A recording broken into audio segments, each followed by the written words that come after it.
बिस्मिल्लाहिर्रहमानिर्रहीम रब्बी यस्सिर वला तुअस्सिर व तम्मिम बिल खैर। अस्सलाम वालेकुम students, I am Munirul Haq, your mathematics teacher. Welcome to success coaching academy. आज के इस लेसन में हम क्लास 9 का थ्योरम 13.2 प्रूव करेंगे। तो थ्योरम की स्टेटमेंट मैंने आपके सामने लिखी हुई है। तो थ्योरम की स्टेटमेंट में एक दफा आपके सामने पढ़ता हूं। कहता है कि if two angles of a triangle are unequal in measure, the side opposite the greater angle is longer than side opposite to the smaller angle। अब देखिए, मैंने ये जो रेड कलर में लिखा है ये आपके पास गिवन है, और मैंने आपको ये बताया था कि इफ वाली जो स्टेटमेंट होती है और गिवन होती है, और कामा के बाद वाली जो स्टेटमेंट है वो आपने प्रूव करनी है। तो अब जो रेड कलर में स्टेटमेंट है, मैं सबसे पहले उसको पढ़ता हूं। तो कहता है if two angles of a triangle are unequal in measure. कहता है एक ट्राइंगल के दो एंगल आपस में बराबर ना हो, अनइक्वल हो, मींस एक बड़ा हो एक छोटा हो। तो देखेंगे मेरे पास एक ट्राइंगल है, ट्राइंगल ए बी सी। तो गिवन जो मेरे पास है, गिवन सबसे पहले मैं गिवन लिखता हूं। तो गिवन मेरे पास एक ट्राइंगल ए बी सी है, और ट्राइंगल ए बी सी में मैं एंगल ए ग्रेटर ले लेता हूं एंगल बी से। ये मेरे पास गिवन है, ठीक है। तो अब मैंने प्रूफ क्या करना है, मैंने प्रूफ ये करना है the side opposite the greater angle, यानी जो ग्रेटर एंगल की अपोजिट साइड है इज लॉन्गर देन, वो बड़ी होगी the side opposite to the smaller angle. यानी ये देखिए, मैंने एंगल ए को बड़ा मान लिया एंगल बी से। तो अब वो कहता है आप ये प्रूव करो जो बड़े एंगल की अपोजिट साइड है B C, that is greater than side A C, जो छोटे एंगल की अपोजिट साइड है। तो हमने प्रूफ ये करना है to prove side B C is greater than side A C. ये बात हमने प्रूव करनी है। एक दफा फिर मैं रिपीट कर दूं, गिवन हमें ये है कि अगर किसी ट्राइंगल के दो एंगल्स अनइक्वल हो, तो मैंने एंगल ए को बड़ा मान लिया और एंगल बी को छोटा मान लिया, और सामने फिगर में आपको नजर भी आ रहा है एंगल ए बड़ा है और एंगल बी छोटा है। अब एंगल ए की जो अपोजिट साइड है वो बी सी है। कहते हैं जो ग्रेटर एंगल की अपोजिट साइड है, आप ये प्रूव करें, वो बड़ी होगी छोटे एंगल की अपोजिट साइड ए सी से। तो अब इसका प्रूफ करेंगे। तो इसका प्रूफ जो होगा वो प्रूफ बाय कंट्राडिक्शन मेथड से होगा। प्रूफ बाय कंट्राडिक्शन मेथड को समझना बड़ा जरूरी है। देखिए, बाज थ्योरम हम इस तरह प्रूफ करते हैं, कुछ हमारे पास नोन रिजल्ट होते हैं, उनकी मदद से हम अननोन रिजल्ट तक पहुंच जाते हैं। लेकिन थ्योरम का एक तरीका प्रूफ करने का प्रूफ बाय कंट्राडिक्शन भी है। तो प्रूफ बाय कंट्राडिक्शन ये है कि जो आपने प्रूफ करना है आप उसको थोड़ी देर के लिए फाल्स मान लें। जिस तरह देखिए, मैंने बी सी को ग्रेटर प्रूफ करना है एसी के, तो मैं ये कहता हूं कि बी सी बड़ा नहीं है एसी से। अगर मैं ये कहूंगा तो फिर मेरे पास कुछ रिजल्ट आएंगे। तो जब वो मेरे पास जो रिजल्ट आएंगे उनमें कोई ना कोई ऐसी कंट्रडिक्शन आएगी जो गिवन के बरक्स होगी।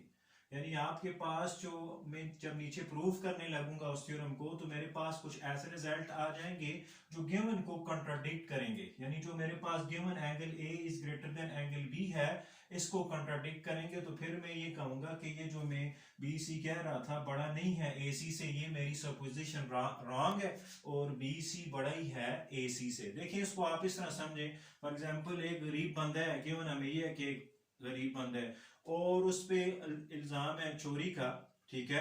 तो अब उसने प्रूव ये करना है कि मैंने चोरी नहीं की। अगर वो कहता है कि सपोज ऑन कंट्रेरी मैंने चोरी की है, तो पहली बात वो ये लिखेगा कि इट मींस अगर मैंने चोरी की है तो फिर तुम मुझे अमीर होना चाहिए, ठीक है। तो अब गिवन ये है कि मैं गरीब हूं, तो लिहाजा ये मेरी बात में कंट्राडिक्शन आ गई है, तो लिहाजा बात ये है कि मैं गरीब हूं। तो ये आपके पास इस थ्योरम का मेन खुलासा है। अब प्रूफ बाय कंट्राडिक्शन, अब देखिए जो मेरे पास प्रूफ है इसका, स्टेटमेंट्स और रीजंस में जाते हैं। मैं आपके सामने स्टेटमेंट और रीजन लिखता हूं। तो देखिए, स्टेटमेंट्स और रीजंस, इसमें आपको मजीद मेरा ये पॉइंट क्लियर हो जाएगा। मैं कहता हूं जी, if B C is not greater than A C, यानी जो मैंने प्रूफ करना था उसको मैंने फाल्स मान लिया। अब जब उसको मैंने फाल्स मान लिया तो फिर मैं बाकी पॉसिबिलिटीज देखूंगा क्या क्या है। तो देखिए, फिर क्या हो सकता है देन, या पहली बात ये हो सकती है कि बी सी इक्वल होगा ए सी के, ठीक है। और दूसरी पॉसिबिलिटी ये हो सकती है कि बी सी लेस देन होगा ए सी से। तो देखिए ट्राइकॉटमी प्रॉपर्टी में हमने यही पढ़ा था कि दो नंबर हैं तो उनके बारे में एट अ टाइम कोई एक बात ही ट्रू होगी। अब मैंने यहाँ पे मान लिया कि बी सी बड़ा नहीं है ए सी से, तो फिर या बी सी ए सी के इक्वल होगा या बी सी ए सी से छोटा होगा। तो इसकी रीजन आपके पास ट्राइकॉटमी प्रॉपर्टी है, ट्राइकॉटमी प्रॉपर्टी है, और ये मैंने ऑलरेडी वर्किंग रूल में आपको एक्सप्लेन किया है। तो ये ट्राइकॉटमी प्रॉपर्टी है। अब मैं बारी बारी ये रिजल्ट जो मैंने लिए हैं कि बी सी इक्वल होगा ए सी के, इसको बारी बारी डिस्कस करूंगा, तो कोई ना कोई ऐसा रिजल्ट सामने आएगा जो गिवन को कॉन्ट्राडिक्ट करेगा। अब देखिए मैं पहली पॉसिबिलिटी ले रहा हूं, if BC is equal to AC, if BC is equal to AC, अगर BC इक्वल है AC के, तो हमने आइसोसेलेस ट्रायंगल रिजल्ट पढ़ा हुआ है कि अगर दो ट्रायंगल की कोई सी दो साइड्स आपस में इक्वल हो या कंग्रुएंट हो तो उनके अपोजिट एंगल्स भी कंग्रुएंट होंगे।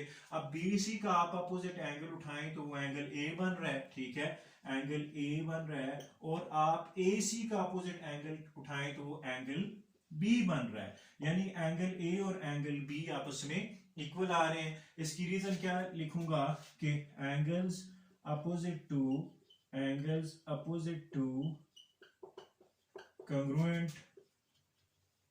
congruent sides are congruent।